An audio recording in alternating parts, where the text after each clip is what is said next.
Welcome to the You're Not Crazy podcast, hosted by Jessica Knight, a certified life coach who specializes in healing from narcissistic and emotional abuse. This podcast is intended to help you identify manipulative and abusive behavior, set boundaries with yourself and others, and heal the relationship with yourself so you can learn to love in a healthy way. You can connect with Jessica and find additional resources, content, and coaching at emotionalabusecoach.com. Hello, thank you again for being here. If you are new here, then you can find me at Emotional Abuse Coach on Instagram, where I share all the things that I do. But a lot of people might not be aware or don't know that I also have been posting a lot to Substack, and I've been posting personal things. I've been posting reflections. I've really enjoyed having the platform and being able to share a bit more. And if you want to know how to find me there, you can just search Jessica Knight Coaching on Substack and you'll find the link. It's also in the show notes. It's on my website. It's everywhere. But today I want to share one of the things that I posted there, and it's titled Fearing Abandonment but Pushing People Away, Watching a Relationship Be Sabotaged by a Person with BPD. And now I typically get, if this was about a narcissist, I would get no hate other than like the one narcissist that claims I'm a narcissist. But because this is BPD, I tend to get, I don't really get that much feedback. I get questioning, especially on threads. Nowhere else, really. I think a lot of people actually find this content quite validating. But the reason I wanted to share this is because this was one of the posts that I did on Substack that got the most personal messages from so far. I probably got about 15, which is a lot. Usually people just like to read and then move on with their life, but I'll get likes, I'll get comments, but it's often I get personal messages where people share how much this affected them. So I wanted to create this into a podcast as well. And this pattern that I was noticing is like when I was looking back on my relationships, the fear of abandonment in my own life was always the loudest voice in the room. And I talk on here a lot about what I did to heal and how I heal and how sometimes it feels like I'll always be healing. But when I was working on my anxious attachment and how to heal that, which it never will be fully healed, it will always have flare-ups, but I had to really get real with myself and face it. I had to go through a ton of unintentional exposure therapy, of putting myself in situations that I could be abandoned, which literally could just be a first date, and have to really feel the pain of it. And I remember it feeling like it was hitting so hard, and especially when I didn't know what it was, when I didn't have words to describe what I was going through. There was always a time, there's a time I went out on dates and didn't know that I had an anxious attachment at all. And so I didn't know how to quiet it. And so I just kept showing up over and over. And I'd often face it in solitude. And it wasn't until a friend said, I want you to pick up this book, and I feel like it's going to be really validating. And I remember reading the first page and sending her a text that said, wow, I feel so seen. I feel like they just described how my brain worked. And that book was the book Attached. And that book kind of gave me some of the courage, along with coaching and therapy, to just begin to lean in and understand and face my anxious attachment, because it literally feels like you are dying sometimes. And this is all really a story for another day, but I wanted to start by framing this before I go to the next part. One day, I'm sure I will talk about how I healed my anxious attachment. But a few years later, and definitely a few relationships after my anxious attachment deepened, I was definitely feeling more secure, more in my own bones, understanding the patterns. And I found myself in a relationship with somebody who was acting just like former me. That's the only way that I could think about it. He was cued into my facial expressions all the time. So if I had a resting bitch face, he would think I was being bitchy to him. he would question my word choice all the time. So if I said a certain word, he'd be like, well, why'd you say that word, not this word? But that word implies this. So why would you say it? And I would just be like, I don't know. But it was almost as if he was always searching for a way that I was going to abandon him. If there was a lag in texting because I was driving or working or showering or breathing, there would be more questions. There would be anxiety over my text tone, which I even if I explained like I didn't have this, they would still think I did. And he would count down from the second I returned from a trip, even if it was a day. And if I returned and I was just like tired because, for example, I drove to New York and then drove back, it would be that, how could you not want to spend time with me? And I'd be like, I was gone for a day and I'm exhausted because I just drove back and forth with my child. And like these kinds of things would happen. And I would just always be like, I feel like this is his anxious attachment flaring up, because that was the lens that I was looking through. And I really got to understand that he needed so much validation. He needed so much affirmation that I felt like I couldn't do it. I was able to do it in the beginning because I thought that over time this would lessen. I figured we could talk about it at one point. He was open to hearing about anxious attachment. And I thought over time he'd feel secure. But over time, he actually needed more from me, not less. And I often felt like there was nothing I could do or say to get him to hear and really hear, I care about you. I love you. I'm here. I'm literally right here. And then I realized something, that over time, he didn't know how to handle his anxiety or abandonment. And he was actively, consistently pushing me away to draw me back in. And at this point in the relationship, I thought he was addicted to reconciliation. And I've talked about that pattern before, especially if you've listened to any episodes on the cycle of abuse. I believe that a lot of us get addicted to reconciliation because after that is when the calm comes, and that's like what we're trying to get. But like if we know we're going to reconcile, we know the calm is on the other side.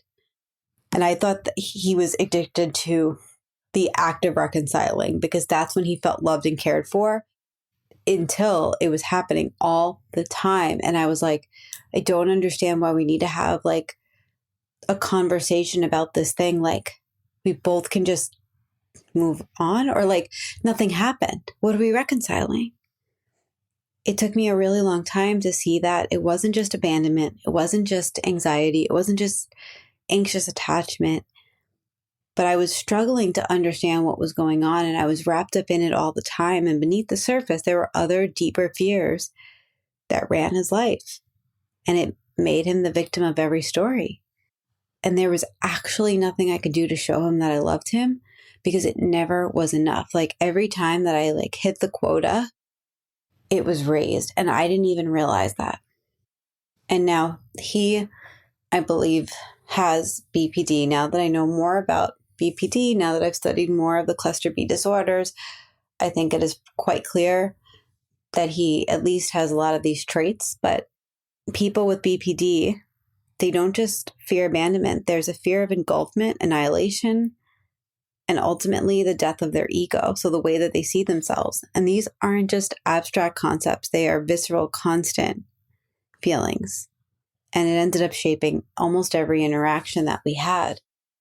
If you've listened to any of my content about BPD, you know that control is a major issue for people with BPD. And when I reflect back on the stories of his past relationships, he had to be the one in control, because if he wasn't, the fear of engulfment would creep in. If he didn't maintain power, it felt like he would lose himself completely. In this like one up, one down mentality, as I frame it, where someone has to be the king and someone else has to be the servant, you always, always lose. And this dynamic seemed to give him security, which was scary to me. A friend of mine described it as old school values, like that he was operating on like values from the 50s, but that wasn't it. This was a pattern that cost us real intimacy. I wasn't allowed to ever show him how much I care and have him believe me, because he was too afraid of it. And any compromise in perspective made him feel like I had power over him in some way. It was a losing battle, and I didn't even know I was in it because there was always chaos. There was always some level of distance, fighting, chaos, lying. I kept feeling like he was setting me up to show him how much I cared in situations where I absolutely did not care based on the circumstances that were going on.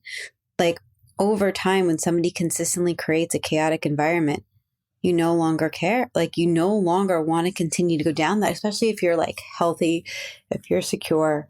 He was creating situations where I literally couldn't care even if I wanted to because it was getting so ridiculous. And on some level, I felt like it was deliberate. And I see that now. It kept him safe from being engulfed because he would never be vulnerable enough to let me see what was really going on inside of him. He also would not be vulnerable enough to show that side in therapy. He said all the right words all the time. They sounded like he was super self-aware, but it was self-aware to a limit, self-aware until his ego was challenged, self-aware until he really had to look at himself and his behaviors and make a change. I've read that people with BPD believe that if they don't see me, they can't hurt me. And that, in my perspective, is really the tragedy. They don't just avoid abandonment, they actually are orchestrating it. He was acting in a way that there was no other choice for me than to leave. There was no way I could ever give him the love he desired because that love was a bottomless pit. And this is where the whole anxious attachment thing kind of comes in. And no, if you've gotten this far and you're like, is she comparing anxious attachment to borderline personality disorder? I am not. I am. I promise you, I am much more, I am way more intelligent than that, than to do that. However, when you don't know if your partner has a personality disorder or the signs of a personality disorder, and you certainly can't talk to them about it without causing World War III, you question their behaviors from the lens in which you understand it. And for most of us, it's from what we've gone through before or someone close to us. For me, it was this. It was anxious attachment. Those are the words I had when I went through this. I didn't have all of the knowledge of personality disorders. That was the closest thing I could lean on in my own personal experience to explain what was happening and to try and help and reassure until I ran out of all the tools in the book and the next book and the next book and my therapist book. And I would have these moments of getting through to them that were followed by huge meltdowns. It was like nothing could ever actually integrate inside. And now that I know more about BPD, there's a part of the disorder that says if someone truly loved me, they'd annihilate me. There is this false self that they built to protect themselves. It stems from a belief that they are unlovable, and over time, they constructed defenses to protect themselves from feeling that deeply embedded worthlessness. And in my relationship, this manifested in chaos, addiction, not to alcohol and drugs, but to spending, to validation. And he kept sabotaging the relationship through these self-sabotaging behaviors. And I didn't know it at the time because who does? Who knows any of this? But I didn't know it. But if he stopped all those behaviors, he wouldn't even know who he was anymore. His entire identity was propped up by his defenses. And to let go of them would feel like an ego death, like a total collapse of everything that he was. But again, who knows any of this when we're in a relationship with somebody? All we see is the anger, the chaos, and the bottomless pit of worthlessness that we can't love them out of because nobody can. Because here is the thing, growing means facing ourselves. I sought to understand him and even committed the cardinal sin, asking him if he could have BPD. I kept creating boundaries that got trampled. I tried to talk to him endlessly. He could not accept that he built walls. He could not accept that he was always needing some sort of control. And I needed to accept that this entire fucking pattern was killing me. And I probably would have stayed and worked with him if he accepted the way he saw the world and relationships was disordered. So just to be clear, what I'm saying here is I probably would have stayed longer if he had accepted the way that he saw the world and relationships was disordered, meaning he wasn't seeing it clearly. And it's not that I'm right, he's wrong. It's the patterns in which he believed people should engage with each other were based on power and control.